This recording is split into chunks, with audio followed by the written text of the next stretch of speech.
All right, good afternoon, everybody. I hope you had a good, safe weekend. It's a little lonely up here today, as you maybe notice. Josh and Paul are both available, via Zoom. The reason for that, I think, is just we want to err on the side of caution again. We saw it was a weekend where the president, Mrs. Trump, found to be infected, Hope Hicks, Cam Newton, and figure this is a good time to err on the side of caution. We've also decided everybody in the governor's office is going to be testing on a regular basis, I think twice a week, just as we get through at least, this year and what could be a testy flu season. That said, let me give you some idea of where we are in COVID over the last 3 days, the change since Friday. Interesting. I mean, a lot of COVID cases, 823, out of a lot of tests, 50,000 plus, so we're averaging over 100,000 tests a week, which is a good thing. The positivity rate, though, 1.64. That's not a good thing. It's been more or less flat, 1.6 over the last 7-day moving average, but to be blunt, that's up from 0.8% about a month and a half ago. And while it's only 0.8%, it's something we watch, although it's been pretty flat for the last week or so. Currently hospitalized, I think 19 is a fair amount. Josh reminds me that one half of those hospitalizations took place in New London County. If New London County represents, 10% of our population, it represented half the hospitalizations. It just reminds you how lumpy and this COVID infection could be, and the positivity rate went up about a month ago, and you see that reflected a little bit in hospitalizations as well. 4 fatalities. Again, if you think about Southeast Connecticut, I want to give you some relative good news. Southeast Connecticut's got about a 3% infection rate, almost double what it is statewide. It's worth remembering that Norwich, which is we thought was an area of great risk. We really brought in the cavalry there, the rapid response team. It's gone from 7% to 3.5% to 2%. So we'd like to think with fast action we can make some progress, just like we did in Danbury, although it took a little longer to get down in Danbury. I want to give you just a little perspective on where we stand. I appreciate this.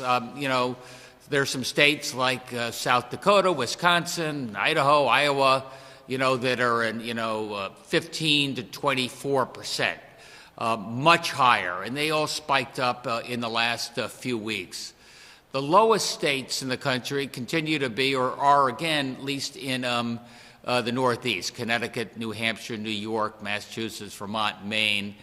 That said, we've gone up a little bit in that list, although we're still, near the bottom.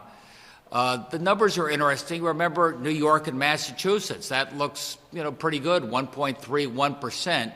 But, of course, New York is much higher in parts of Brooklyn and Queens. It's much less in the Adirondacks. Massachusetts is much higher in Boston, less in the Berkshires. So you have to take these statewide averages with a little bit of perspective, but it just tells you, compared to the national average, which is 4.6%, the Northeast and Connecticut are still doing pretty well, but worth a watch as you look at these trend lines. So as you know, October 8th, coming up this Thursday, we're planning our next phase of reopening. It's sort of a follow-on phase 3 to what we did with the schools going back a month or so ago. So we just asked the team, what do we look like compared to our peers here? You can see when it comes to number of cases per 100,000, we're about like our peers. Massachusetts, Rhode Island, a little bit more. New York, because of the Adirondacks, and Northern New York, a little bit less. Still in relatively good shape. The phases, everybody has different definitions of phases. I'll jump over that one. Restaurants, I think, is sort of interesting. We're going to move from 50% capacity to 75%. 6 feet of distancing between tables, plexiglass otherwise, so that you can do what you need there. People may say, well, you sure, 1.6%? What do you think about indoor dining? Look, I'll face it. Being outdoors for the last few months has been a big plus for our state and a big plus for our region. And I think as you move from an outdoor culture to an indoor culture, that's going to be the variable that we've got to watch like a hawk. It's going from outdoor dining slowly to indoor dining. How many people want to take advantage of that? That's much more important, I think, than the 50 or 75%. We just wanted to give our restaurants a little bit of flexibility. They've been managing so very well when it comes to the protocols, and we're going to stick to that plan. The bars are pretty much closed, as I think you can see. New Jersey opened, surprised me. Rhode Island opened with a meal, I'd say, quotation marks, and up to a certain hour. Indoor private events was a change, but you may say 100. We're a little bit more than Massachusetts and Rhode Island. Remember, for our indoor private events at a home, we're keeping that at 25, just because that's less likely to, it's much more erratic, let's say, in terms of compliance with all the protocols that we want to do. Indoor private events at an event venue with a caterer, we know who's going to those events as needed. There we've upped that to 100. We think the event planners, just like the restaurants, are going to be much more careful about making sure the protocols are followed because they want to be able to keep their event venue open. And that's why we've opened up there from 25 to 100 for those event venues. Movie theaters, indoor performing arts, I think we're opening them up to 50%. Movie theaters have been open, as you know. Everybody says, reopen Connecticut. It's worth reminding people that the movie theaters have been open. And I'm afraid that there's just some places that people don't feel totally comfortable going back to, and movie theaters may take a little bit of time. I was reading in the paper, interesting, that the new James Bond movie, No Time to Die, ironic, they're going to pull that back and not introduce it now because movie theater attendance is so low. And Regal Theaters, which is, I think, the second biggest chain in the country, just said they're not going to open. They're closing for good. So there may be a real sea change in terms of movie going. And it's just a reminder that performing arts, theaters and the such is going to take some time to move back. It's not necessarily our restrictions, but it's consumer confidence. My last chart, not to bore you with too many statistics, but first phase of our reopening in this cycle was schools. And I just wanted to get you a little perspective here compared to our peers. Connecticut is much more likely to be open fully in person, more in the elementary schools than the high schools. And I think you see when it comes to fully remote, which is no in-classroom learning, Massachusetts and New Jersey are much more likely to be fully remote. And hybrid is still the method of choice. A little caveat there, just if you look at the dates down below, you can see that not everybody's as transparent as others about what schools are doing. Some of it is based upon intentions, like Massachusetts. We're pretty current as of just 5 days ago. And, the hybrid is, a mix because you have a cohort that you go to school with and you have other cohorts when you're not in school. A little more risk there, perhaps a little more like football, which has been not in a bubble. Like basketball, which I'm a sports fan. I was sort of interested in the basketball, which I think of as a more high-risk sport. You're not covered in padding. You're running up close. But there they've been in the bubble.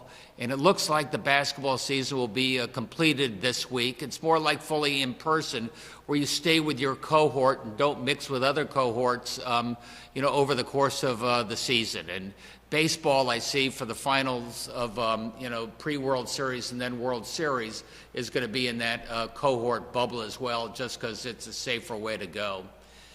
With that, I'm happy to take some questions. And again, Paul and Josh are right here to bail me out. Channel 3 Eyewitness News. Yes, Governor, are you considering rolling back elements of phase 3 in light of the upticks that we're seeing in cases? Because we've seen, New York go that route in some cases. New York is a very big state. When it comes to restaurants and the such, I'm still thinking in terms of the state. I'm still thinking that 1.6 is one of, the lowest infection rates in the country. But as I've said on many occasions, if we see a big change, we're not afraid to change strategies. And is there a positivity rate that we need to be watching out for that could impact phase 3? As I think about it, there's no absolute number, but I see the rapidity of how fast it changes. And if you get to 4 or 5%, you got to reconsider what's going on if that happens quickly. And just out of curiosity, in light of what's been going on with President Trump, prior to your announcement that testing will be done in your office 2 times a week, how often were you getting tested? Because you've been out there throughout the state, very visible. Yeah, I've been getting tested every 2 to 3 weeks for some months now. NBC Connecticut. Hi, Governor. Matt Austin with NBC Connecticut. Just following up on President Trump, we are expecting him to leave the hospital this afternoon. And he did tweet out within the last hour or so that, part of it was don't be afraid of COVID. Don't let it dominate your life. Did you see that tweet, and what was your reaction, I guess, to everything that's happening right now in Washington with the president?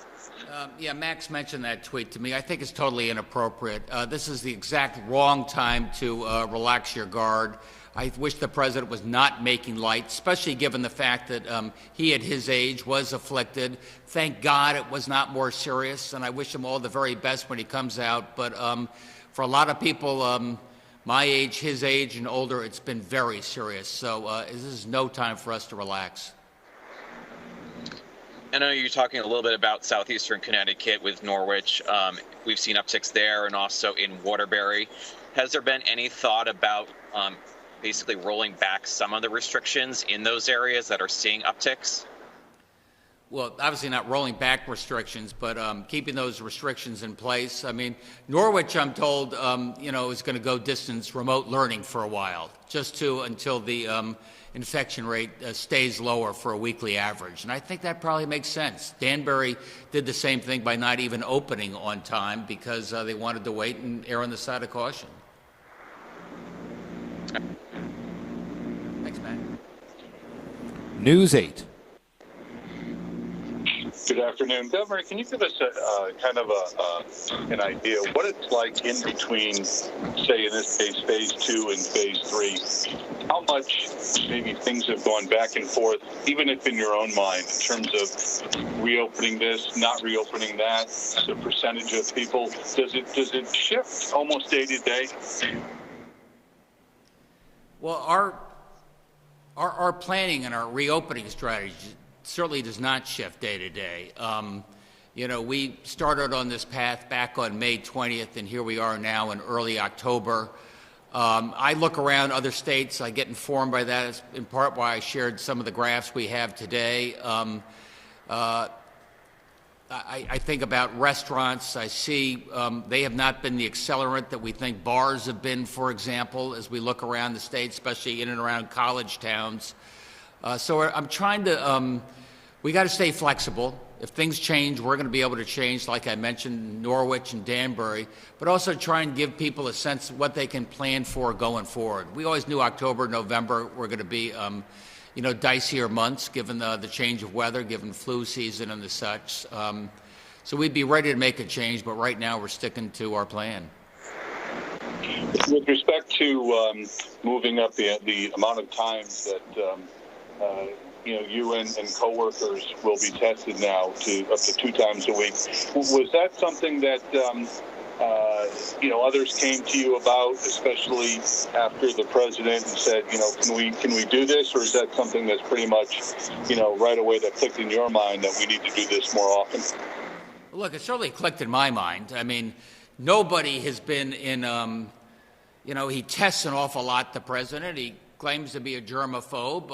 I think everybody around him tested. Let's say they were a little casual in some of the Rose Garden events and some of those big, rallies. I appreciate that, but they just realized that how much risk there is. So I think for our entire team, we thought together as a group that it made an awful lot of sense for us to keep a little more distance and for us to test more regularly, and that's what we're going to do.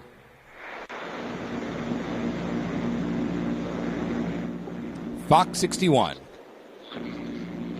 Hi, Governor. Dave Puglisi with Fox 61. Quick question about if there is a worst-case scenario in which you do have to delay Thursday's reopening, is there a chance of a financial contingency plan to assist Connecticut small businesses, such as bars, that have still not been able to fully reopen?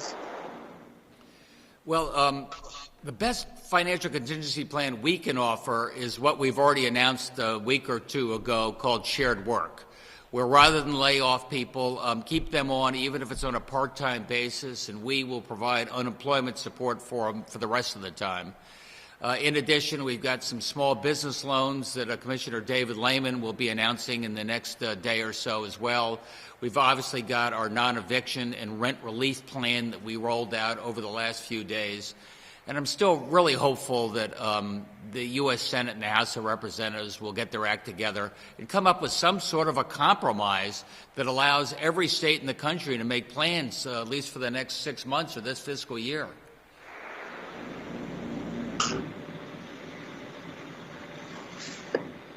News 12 Connecticut. Hi, Governor. Can you give us some more details about these tests that your staff is going to get? Are we talking the rapid test that the White House was depending on, maybe a bit naively, or are we talking full PCR test? And how long will those results take to come back? You want to try that, Josh? Sure. It'll be the standard PCR test. The rapid antigen-based tests are not recommended for asymptomatic screening purposes at this point in time. So we'll be using standard PCR-based tests.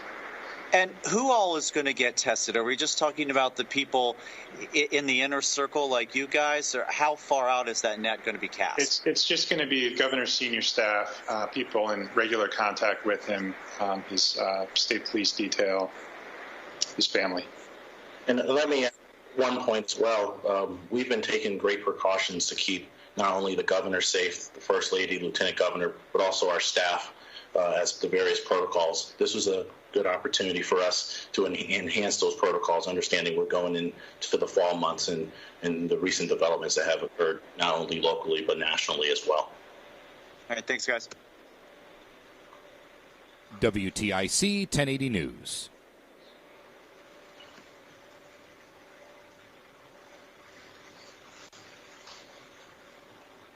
The Associated Press. Thanks, Max.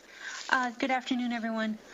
Governor, I was wondering, have you been able to determine if the cases in Norwich, have they spread throughout the region at all? Because there have been reports of cases at L&M Hospital in New London, and of course we had the nursing home in Colchester.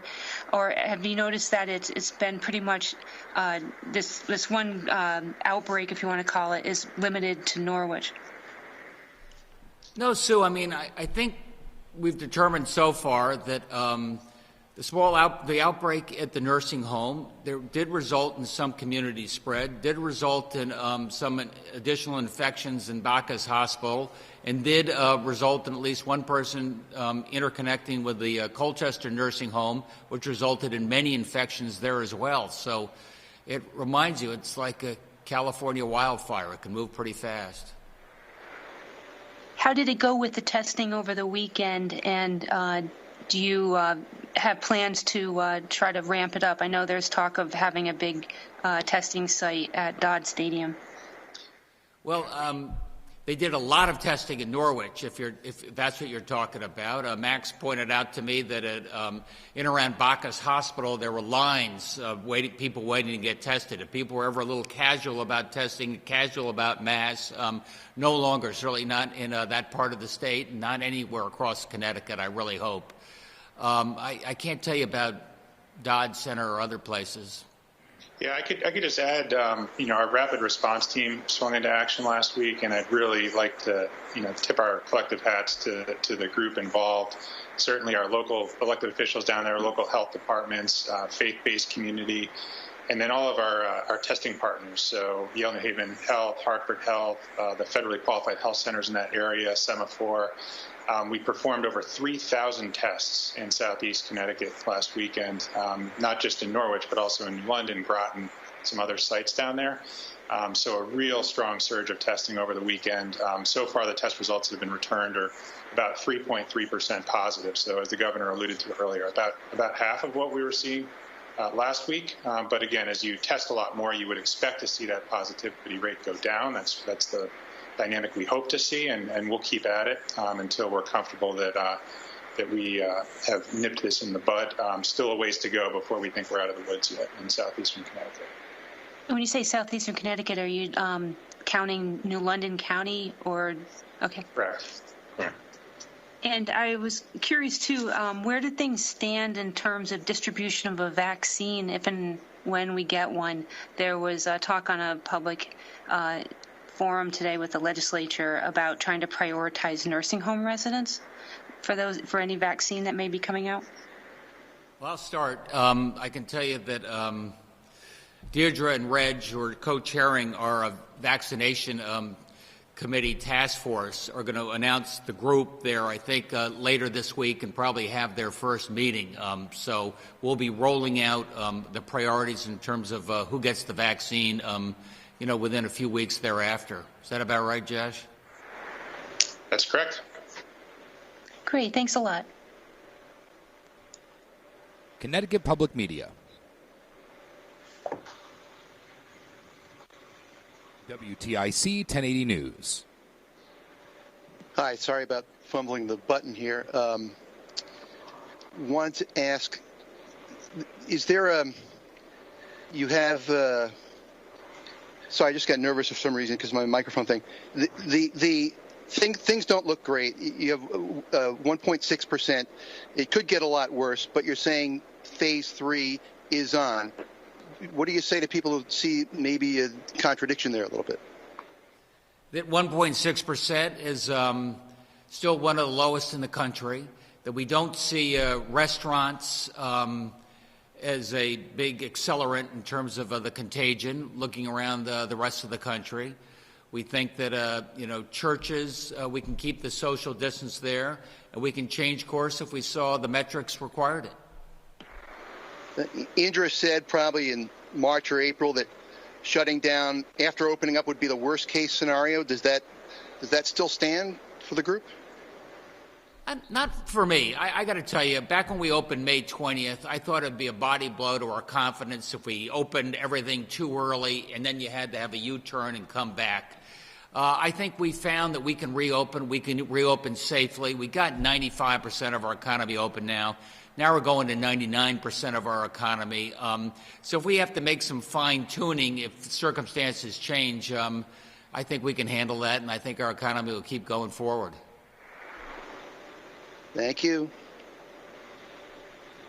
The Connecticut Mirror.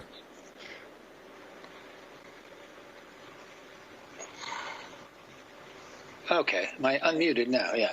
Governor, you mentioned 3% positivity rate in southeast Connecticut. Can you be a little more specific? What are you talking about? Are you talking about New London County? Are you talking about certain zip codes? You want to go there? As a result of testing sites we sampled this weekend, which were almost all in New London County. That's correct.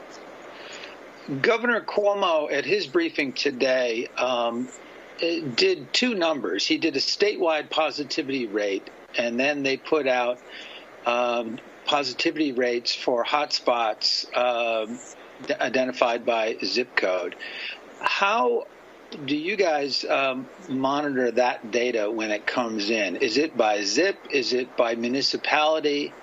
And is there any thought to doing something similar to having that kind of breakout on, what are the top 5 or so highest positivity rates? Yes. In fact, we look at it by town. In many cases in Connecticut, of course, their zip code and town is one and the same. But at least from a town perspective, we actually publish that data daily on the open data portal. So anyone who would like to see that positivity rate, both number of tests and tests that are positive, that data is actually published every day. Is that sortable, though, by rate? I believe it is. Worst comes to worst, you could export it and sort it yourself. But I think it's sortable on the website, too. All right. Okay, thank you. The Hartford Courant. Hey everyone, this is Emily Brindley from The Current. Governor, I wanted to go back to what you just said now about not seeing restaurants as a big vector of spread. There was a CDC study a couple weeks ago that basically said the opposite. So can you explain where you're getting that information that restaurants aren't a vector for COVID spread? I think certainly compared to bars, restaurants have managed themselves pretty well. We've had them open since May 20th and June 20th for indoor dining. I think our restaurants here in Connecticut have managed that very professionally. They know the worst thing in the world for their restaurant and their industry would be if there was some sort of a flare-up that was identified by a restaurant like that.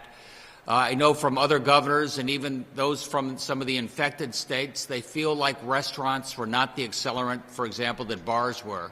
I have read some of the studies that they show some positivity related to the restaurants, but I think so far here in Connecticut we've managed it pretty well. So let me ask you, since indoor dining has reopened, have you personally eaten indoors at a restaurant? I have, yep, once, next to a really big window. And would you feel comfortable personally eating indoors at a restaurant as we move into phase 3 and the indoor capacity expands? If I can be outside, I'm going to be outside as long as I can. Can you clarify there, would you feel comfortable eating indoors at a restaurant as the capacity expands in phase 3? Look, I'll get there. I think so. Like I said, I've been pretty impressed with the restaurateurs. I've seen how careful they are. I see how careful they are about distancing. I'll probably look in. I'd like to see if I see some of those plastic partitions. That would give me a little bit of confidence. Let's face it, it's not like movie theaters. I think people are moving inside. I think they're going, a lot of them would prefer to be outside as long as they can, but it's been, 4 or 5 months now. I think people would be comfortable getting inside. Thank you. CT News Junkie. Thanks, Matt. Governor, where do we stand with the whole contact tracing process? I know that they've rolled these things out in a number of other states. Do we have an estimated date on when we're going to have calls available? Your audio is cutting in and out. I'm going to go to another reporter. If you can modify that, we'll come right back to you. All right. Hearst, Connecticut Media. Thanks, Max. Hi, Governor.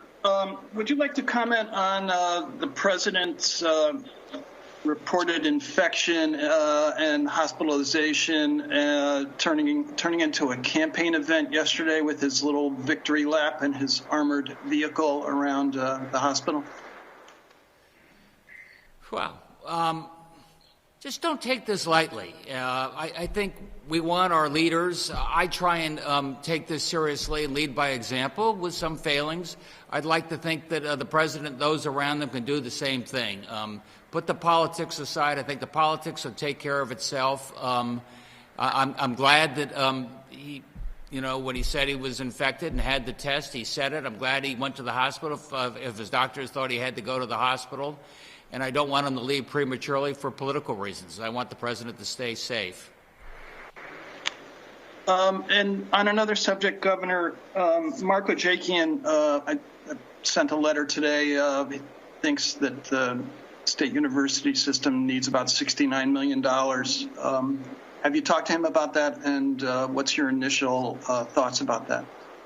Well, I haven't talked to him about that particular letter, but I know that our state universities, UConn, as well as the CSU system, as well as an awful lot of other entities in the state, have come to us looking for more support. It's worth remembering that the money we got from the federal government, the CARES Act, the COVID relief money, is specific to COVID-related expenses. So it's not like I can just hand out that federal money for broader purposes like backing up our universities. That said, we have one of the great university systems in the country, so I'm going to do what I can to provide what support I can. Thanks, Governor. Thanks, Max. The Day of New London. Hi, this is either for the governor or Paul or Josh. In areas like Norwich and Danbury where hotspots have emerged, has contact tracing helped to figure out the source of these outbreaks, or how helpful has contact tracing been in tracking down the source of infections? Yeah, it's certainly been helpful. It's an important tool in the toolkit for our public health departments, both at the local level and at the state level, and they work, and we work very hard at that and invest a lot of resources in it. But as the events in Washington have demonstrated very clearly over the last week, the most important thing is the prevention, right? Getting out in front of it, wearing masks, following the rules, social distancing, and preventing the infections in the first place. I think it's a good reminder from what we've seen in Washington over the last week. And then also, can you confirm, I just want to make sure I was clear, that of all the people hospitalized right now in the state from COVID, half of them are hospitalized in New London County? No, what the governor mentioned was half of the growth in hospitalizations in the hospital census since last Friday was in New London County. Got it. Thank you. CT News Junkie.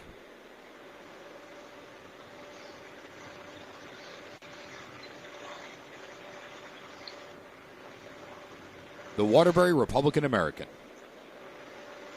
Thanks, Matt. I'd just like to clarify something real quick in terms of this testing. When I spoke to the Lieutenant Governor's office last week, actually Friday, Governor, when you mentioned that there would be stepped-up testing, they said that they were going to be included too. So where do they stand? Yeah, I'll jump in. Yes, members of the Lieutenant Governor's staff who are in close proximity with the Lieutenant Governor on a day-to-day basis, and including her security detail, will be a part of this testing protocol that we'll be implementing this week. Okay. In Waterbury, there's been an uptick in infections. The police chief and the top mayoral aide have been infected. The mayor is testing himself now in quarantine. Since August, the case rate per 100,000 crossed the 2,000 mark. Now it's up 17.7% since then, 12.4% since the beginning of September. Are you guys watching the situation in Waterbury? Is this a potential hot spot on the state's radar? We are watching it carefully. I think it's a little early to call it a hot spot, but I would like to take the opportunity to thank Mayor O'Leary for modeling the behavior that we hope for and expect of anyone who thinks they may have been in close contact with someone who tested positive.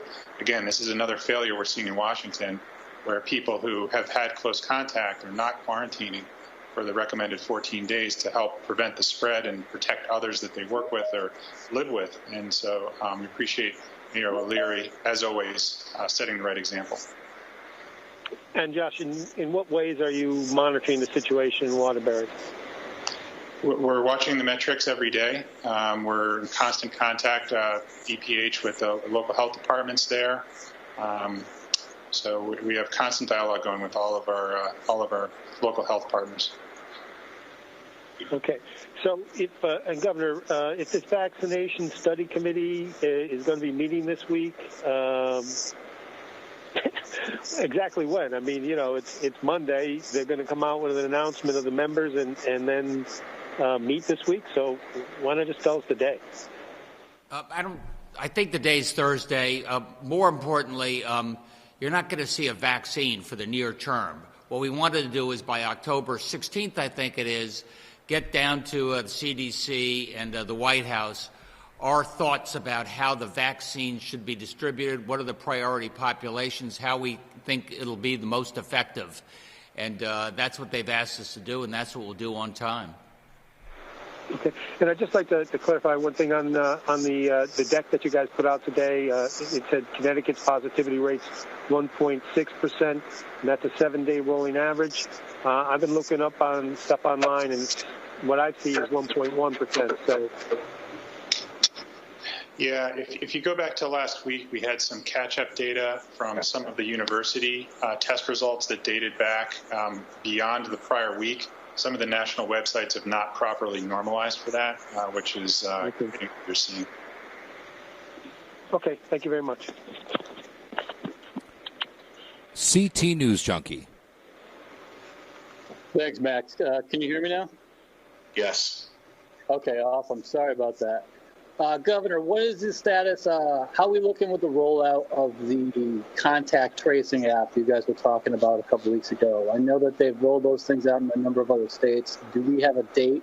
Do we think ours will be up and running?